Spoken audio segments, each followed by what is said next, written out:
Pourquoi la goutte passe-t-elle inaperçue pendant des années et comment la reconnaître même si votre médecin vous a donné un autre diagnostic?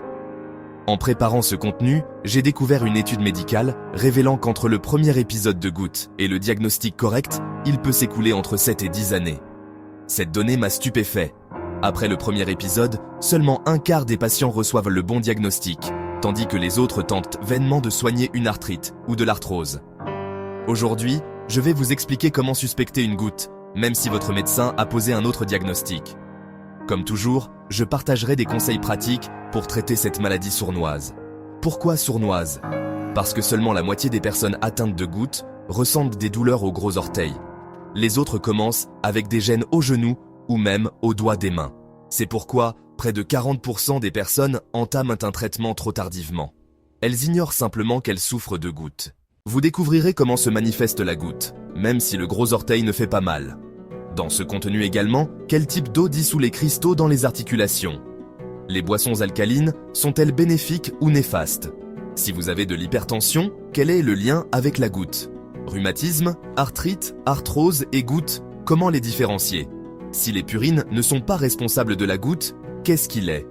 3 erreurs courantes dans le traitement de la goutte que commet une personne sur 2. Les secrets alimentaires pour la goutte que vous ne connaissez peut-être pas encore. Ne manquez pas la suite. Je commencerai par l'histoire d'une patiente. Marie a passé 3 ans à traiter une arthrose du genou, mais il s'est avéré qu'elle avait la goutte. Dans son cas, l'inflammation du genou ne présentait pas de rougeur, ce qui a dérouté les médecins. Au lieu de la goutte, on lui a diagnostiqué une arthrose, une maladie complètement différente. L'arthrose n'est pas une inflammation, mais une usure. Comme vous le savez, la goutte est un processus inflammatoire dans les articulations causées par l'accumulation de cristaux d'acide urique. Elle commence généralement par le gros orteil. Mais Marie ne se souvenait même pas que, de nombreuses années auparavant, son gros orteil lui avait fait mal. La douleur avait duré un moment, puis avait cessé. Elle l'avait donc oublié. Quand son genou a gonflé, elle a consulté un médecin. Vous savez ce qui s'est passé ensuite. Mais pourquoi même les médecins ont-ils des difficultés à identifier la goutte? Parce qu'avec les symptômes seuls, et même avec les analyses, il peut être difficile de déterminer la cause de la douleur articulaire. Est-ce de la goutte? Est-ce de la polyarthrite rhumatoïde? Est-ce de l'arthrose? Et que dire des niveaux élevés d'acide urique? On suppose que dans la goutte, il y a des niveaux élevés d'acide urique dans le sang, n'est-ce pas? Exact. Mais il y a 2 nuances. Premièrement, les niveaux élevés d'acide urique, ou hyperuricémie, ne signifient pas toujours goutte. Ils peuvent aussi être un symptôme de diabète ou de calculs rénaux, par exemple. Notre experte, la rhumatologue et docteure en sciences médicales Sylvie Dubois, le confirme. Deuxièmement, si vous faites une analyse de sang pendant une crise de goutte, les niveaux d'acide urique peuvent paraître normaux, car à ce moment-là, le corps l'élimine activement par les reins. Imaginez maintenant. Vous arrivez chez le médecin avec des douleurs aux doigts des mains. Vos niveaux d'acide urique sont élevés, mais cela peut arriver avec le diabète. Votre gros orteil ne vous a jamais fait mal. Le médecin pourrait vous dire que vous avez une polyarthrite rhumatoïde, et des années passeront avant que vous commenciez à traiter la vraie cause du problème. C'est pourquoi vous avez besoin des informations de ce contenu. Regardez jusqu'à la fin pour découvrir comment se présente la goutte de manière atypique et comment éliminer les cristaux d'acide urique de vos articulations, peu importe où ils se sont accumulés. Analysons maintenant les cas typiques et atypiques de la maladie. Dans une goutte typique, la première crise commence au gros orteil. Ensuite, la goutte affecte le métatarse, juste derrière les orteils, et peut ensuite s'étendre à la cheville, au genou ou au coude. Mais que se passe-t-il si les premiers symptômes apparaissent aux doigts des mains? Cela peut aussi être de la goutte. Dans certains cas atypiques, les cristaux d'acide urique se déposent directement dans les mains, ce qui fait confondre la goutte avec l'arthrite. Comment les différencier? Regardez. Voici la polyarthrite rhumatoïde. Et voici la goutte. Voyez-vous la différence? À première vue, presque aucune. Les 2 maladies sont inflammatoires. Toutes 2 causent douleur, gonflement et rougeur. Elles semblent jumelles, surtout aux stades avancés sans traitement, quand les dépôts chroniques dans les articulations de la goutte sont déjà difficiles à distinguer des nodules rhumatoïdes. Mais il y a une différence clé dans le type de douleur. Dans l'arthrite, la douleur est sourde et apparaît le matin avec la raideur. Dans la goutte, la crise se manifeste par une douleur aiguë et soudaine, généralement pendant la nuit. Autre détail important, Une crise de goutte commence souvent par un picotement caractéristique dans l'articulation. Cependant, la goutte ne limite pas le mouvement. Vous pouvez bouger les doigts, normalement, mais avec une douleur extrême. Il est fondamental de savoir que les analgésiques courants ne sont pas efficaces contre la goutte. Pour éviter que la douleur vous tourmente, il est crucial de commencer le traitement de la goutte le plus tôt possible. Voici une donnée intéressante. L'hypertension artérielle peut être un signal d'alarme de la goutte. Une connexion directe entre les niveaux élevés d'acide urique et l'hypertension a été scientifiquement démontrée. Si votre tension artérielle sort des plages normales et que vos articulations vous font mal la nuit, il est temps de vous demander, cela pourrait-il être la goutte? Si vous trouvez ces informations utiles et que vous souhaitez soutenir notre travail, abonnez-vous maintenant et activez la cloche de notification. Votre soutien nous donne la force de continuer à partager des connaissances médicales essentielles qui peuvent transformer votre santé. Chaque abonnement compte et nous motive à creuser plus profondément dans les sujets qui vous préoccupent vraiment. Continuez à regarder, car je vais maintenant vous expliquer comment traiter la goutte sans médicaments. En général, les méthodes de traitement ne dépendent pas de la localisation de l'inflammation. Mais au doigt des mains, il est particulièrement important d'améliorer la circulation sanguine et de décomposer les dépôts de sel. En médecine traditionnelle, on utilise la thérapie par onde de choc, une méthode relativement nouvelle qui permet de fragmenter les dépôts en particules plus petites. Cependant, cette méthode a des contre-indications et ne convient pas à tous. Quelles options restent? Les remèdes naturels. Nous en parlerons très bientôt. N'oublions pas que la première chose à faire est de changer l'alimentation et de réduire la consommation de purine. Bien que les purines ne soient pas toujours coupables. En fait, la goutte peut se développer même chez les végétariens qui ne consomment pas d'alcool. Chez les femmes, elle apparaît après 50 ans, même avec une alimentation équilibrée. Avant la ménopause, le corps féminin produit des œstrogènes, une hormone qui aide à éliminer l'acide urique. Quand leur niveau diminue, le corps a plus de difficultés à éliminer l'acide urique des articulations. C'est pourquoi, chez les femmes, la goutte peut se développer non pas à cause de la consommation de viande rouge ou de vin, ni même des purines, mais à cause d'une déficience en œstrogènes. Que faire? La réponse est de compenser le manque de cette hormone. Les œstrogènes naturels, ou phytoestrogènes, se trouvent dans différents aliments d'origine végétale. Certaines des sources les plus riches sont le soja, le tofu et le lait de soja, les graines de lin et l'huile de lin. D'autres sources naturelles d'œstrogènes incluent le chou-fleur et les choux de Bruxelles, les épinards et le persil, les pommes et les abricots. En parlant d'alimentation, les régimes riches en purines sont une cause importante de gouttes, mais pas la seule. Voulez-vous savoir ce qui indique la présence de gouttes encore plus que les analyses de laboratoire? Regardez l'écran. Voici la première cause de gouttes sans niveaux élevés de purine dans l'organisme, les maladies chroniques du rein. Nous savons que les reins fonctionnent comme un tapis roulant, mais quand ils défaillent, les déchets des purines ne sont pas éliminés, mais s'accumulent. Cependant, si nous écartons la maladie rénale chronique, la goutte se présente fréquemment chez les personnes avec un surpoids significatif. L'obésité est la deuxième cause de gouttes. Cela a du sens. Plus une personne a de graisse corporelle, plus son corps produit de leptine. La leptine est une hormone qui régule l'appétit et l'équilibre énergétique. Mais la leptine interfère avec la capacité des reins à éliminer les purines, ce qui provoque une accumulation d'acide urique. Alors je vous pose une question. Connaissez-vous la mesure de votre tour de taille? Plus votre taille est grande, plus votre risque de développer la goutte est élevé. Mesurez votre taille maintenant. Combien fait-elle? Les hommes avec un tour de taille supérieur à 94 cm et les femmes avec plus de 80 cm sont dans la zone de risque. Impressionnant. Retenez ceci. Un tour de taille large est un symptôme clé qui peut indiquer la goutte chez les personnes avec des douleurs articulaires. Une autre cause moins évidente de la goutte est l'usage prolongé de diurétiques à dose élevée. Surpris. En fait, les diurétiques sont contre-indiqués dans la goutte.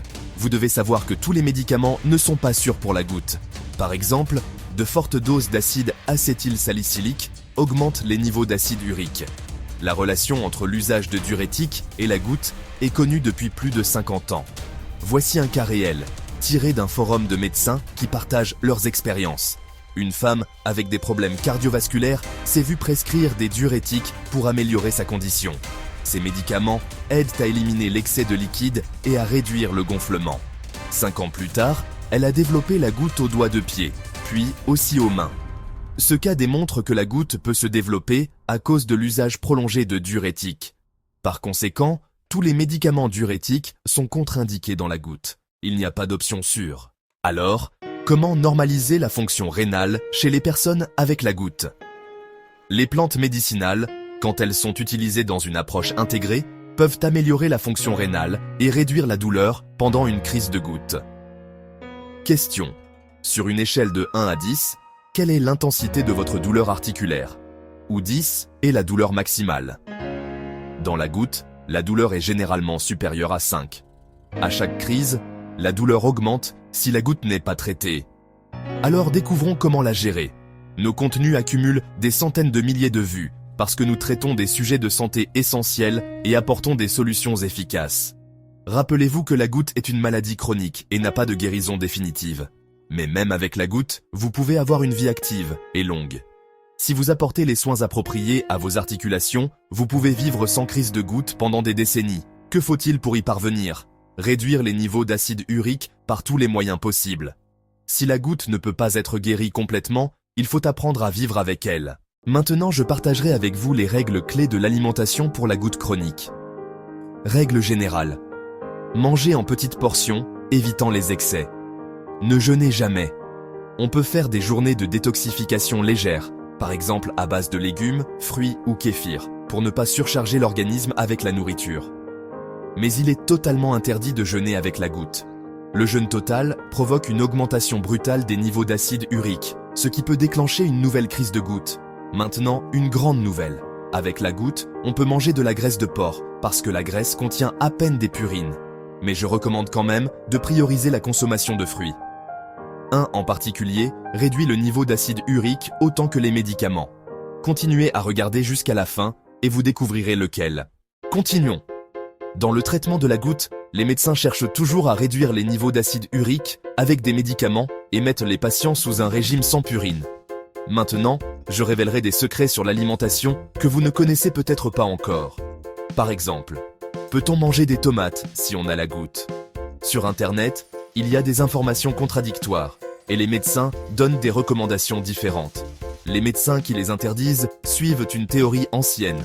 On pensait que, comme les tomates contiennent de l'acide oxalique, elles pourraient affecter négativement l'équilibre des sels dans le corps et ralentir l'élimination de l'acide urique. Mais des études récentes ont démontré que les tomates sont sûres. Elles ne causent pas de dommages ni n'élèvent les niveaux d'acide urique. Elles améliorent le métabolisme. Elles sont accessibles à tous. Ce qu'il faut réduire au minimum, ce n'est pas éliminer complètement, mais limiter au maximum, c'est le sel de table. Le sel retient les liquides dans le corps, et avec eux, les purines.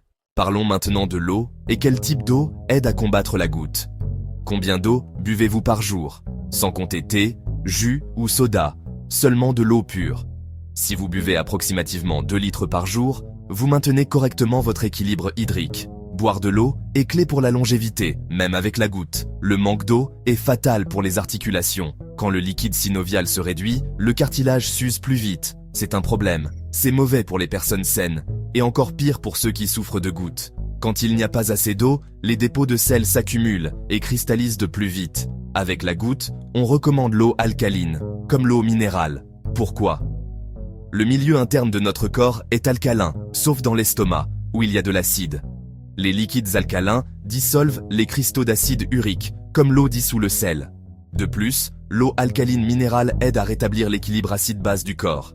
Un déséquilibre acide-base contribue à la stagnation de l'urine et aux problèmes rénaux. En résumé, l'eau alcaline est un grand allié contre la goutte. De plus, elle fournit à l'organisme des macro- et microéléments essentiels. Quelle eau choisir et comment la boire correctement dans la goutte? Pour la prévention, on peut consommer de l'eau minérale de table, qui a une faible minéralisation et convient pour un usage quotidien et continu. Pour le traitement, on a besoin d'eau minérale thérapeutique. Les meilleures options d'eau minérale alcaline sont Vichy, Contrex, Épar et Badois. L'usage d'eau minérale alcaline dans la goutte réduit le temps de récupération de moitié et diminue la douleur pendant les crises. Comment boire l'eau minérale dans la goutte? La modération est la clé. L'excès de minéraux est aussi dangereux que leur déficience. La quantité quotidienne permise doit être déterminée par un médecin selon la gravité de la maladie et les caractéristiques de l'organisme. Règle générale, 4 ml par kilogramme de poids corporel. Exemple, si vous pesez 70 kg, vous pouvez boire jusqu'à 280 ml par jour, approximativement un grand verre. Buvez l'eau minérale 3 fois par jour, 30 minutes avant les repas, en petites gorgées. Elle se prend en cycle de 4 semaines, puis on fait une pause de plusieurs mois. Avant de boire, éliminez le gaz de l'eau. Il n'apporte aucun bénéfice, provoque seulement des ballonnements. Toutes les eaux minérales ne sont pas adaptées pour la goutte. Évitez l'eau avec de hauts niveaux de sodium, calcium et magnésium. L'eau alcaline a un goût caractéristique qui ne plaît pas à tous. Quelles autres boissons alcalines sont adaptées pour la goutte? L'eau avec du citron. Mais attendez, le citron est acide, pas alcalin. Oui, mais observez cette astuce. Voici l'astuce. Quand l'acide citrique du citron entre dans le corps, il réagit chimiquement avec les minéraux alcalins de nos cellules, ce qui produit un effet alcalinisant. C'est pourquoi, même les médecins recommandent de boire de l'eau avec du citron. Les tisanes sont aussi utiles. Notre approche se base sur la médecine fondée sur les preuves, donc je dois vous avertir. Même les plantes médicinales peuvent être bénéfiques ou dangereuses. Buvez les tisanes avec modération et précaution. Partagez votre expérience. Quels remèdes naturels vous aident à réduire la fréquence des crises de gouttes? Écrivez dans les commentaires. Nous créerons ensemble une liste de traitements efficaces. Personnellement, je recommande de 3 à 5 tasses de thé d'hibiscus par jour. Il améliore la tension artérielle. Il aide à brûler les graisses. Il élimine les liquides du corps sans être agressif. Idéal pour la goutte. Et finalement, le fruit promis qui réduit le niveau d'acide urique aussi efficacement que les médicaments, la cerise et la griotte. Elles contiennent des composés spéciaux appelés polyphénols, qui ralentissent l'action des enzymes responsables de la production d'acide urique. Comme résultat, plus de cerises, moins d'acide urique. L'effet de la cerise et de la griotte est scientifiquement prouvé. Leur consommation réduit la fréquence des crises de gouttes. C'est un fait. Mais pour obtenir ce bénéfice, il est important de manger des cerises régulièrement et de boire du jus de griotte fréquemment. Aimeriez-vous savoir comment éliminer les sels d'acide urique accumulés dans les articulations sans besoin de médicaments? Je vous l'explique maintenant. Et juste après, vous découvrirez les 3 pires erreurs dans le traitement de la goutte. Ne manquez pas cela. Éliminer les sels d'acide urique des articulations n'est possible que s'il y a une bonne circulation sanguine dans la zone affectée. Et pour cela, les exercices simples sont d'une grande aide. Voici quelques exercices pour le gros orteil. Asseyez-vous confortablement et essayez-le maintenant. Levez le talon du sol en vous appuyant sur les orteils et abaissez-le. Répétez le mouvement plusieurs fois. Maintenant, appuyez le pied sur le talon et tournez-le comme s'il était l'aiguille d'une montre, d'abord à droite, puis à gauche. Enfin, pressez toute la plante du pied contre le sol et levez seulement les orteils. Ces exercices aident aussi avec la goutte dans les mains et en cas d'arthrite. Faisons-en un ensemble. Placez la main en position verticale. Pliez les doigts sans fermer complètement la paume. Y êtes-vous arrivé? Parfait. S'il vous plaît, ne faites pas ces exercices si vous ressentez de la douleur. Ce n'est pas un cas où il faut endurer. Pendant une poussée de goutte, la meilleure approche est de laisser l'articulation au repos. Que faire à la place? Appliquez une compresse avec du bicarbonate de soude. Augmentez votre consommation d'eau. Si vous forcez l'articulation pendant une crise de goutte, l'épisode peut se prolonger encore plus. C'est une erreur que commet presque la moitié des patients. Et maintenant, je veux vous avertir sur 3 erreurs fatales dans le traitement de la goutte. Première erreur, diagnostic incorrect. Ne laissez pas le diagnostic de goutte dans le doute. Si votre médecin n'est pas sûr si vous avez de l'arthrose ou la goutte, cherchez un 2e ou même un 3e avis. Faites-vous tous les examens nécessaires et découvrez la vraie cause du problème le plus tôt possible. Attendre trop longtemps peut faire qu'il soit trop tard pour traiter la maladie de manière efficace. 2e erreur, prise de poids. Il est fondamental de réduire le poids dans la goutte, idéalement jusqu'aux valeurs normales. Vous pouvez calculer votre poids approprié facilement en utilisant des outils en ligne. 3e erreur, et peut-être la plus grave, ne pas se traiter après la première crise. Savez-vous pourquoi vous ne devez pas ignorer le premier épisode de goutte? Parce que la douleur disparaît, mais le problème reste là. La goutte est une maladie chronique. Les crises de goutte continueront à se produire. Cette maladie se développe dans votre corps, même si, après la première crise, vous ne ressentez pas de gênes évidentes. Le niveau élevé d'acide urique n'est pas seulement dangereux pour la goutte, il augmente aussi le risque de mort subite de 27%. Et chez les patients diabétiques, le risque est encore plus grand, jusqu'à 50%. Autre erreur commune, arrêtez de prendre les médicaments prescrits. Beaucoup de personnes abandonnent le traitement dès qu'elles se sentent mieux, mais notre expert confirme que c'est une grave erreur. La médecine moderne dispose de médicaments efficaces pour réduire l'acide urique et améliorer la fonction rénale. Il existe aussi de nombreux remèdes naturels sûrs pour ceux qui souffrent de gouttes chroniques. La médecine actuelle dispose de médicaments pour réduire le niveau d'acide urique et de médicaments pour normaliser la fonction rénale. De plus, il existe de nombreux remèdes naturels sûrs pour les personnes avec la goutte chronique. Seul vous pouvez décider de commencer le traitement. Personne ne peut vous traiter sans votre engagement. Il est essentiel d'avoir votre volonté d'améliorer. Réduire la graisse abdominale. Changer l'alimentation. Arrêter l'alcool. Faire des exercices pour les articulations. Votre décision de ne pas tomber malade est le premier pas vers votre santé. Abonnez-vous pour plus d'informations utiles. Et n'oubliez pas votre pouce en l'air si ce contenu vous a été utile. Je vous souhaite santé et longévité.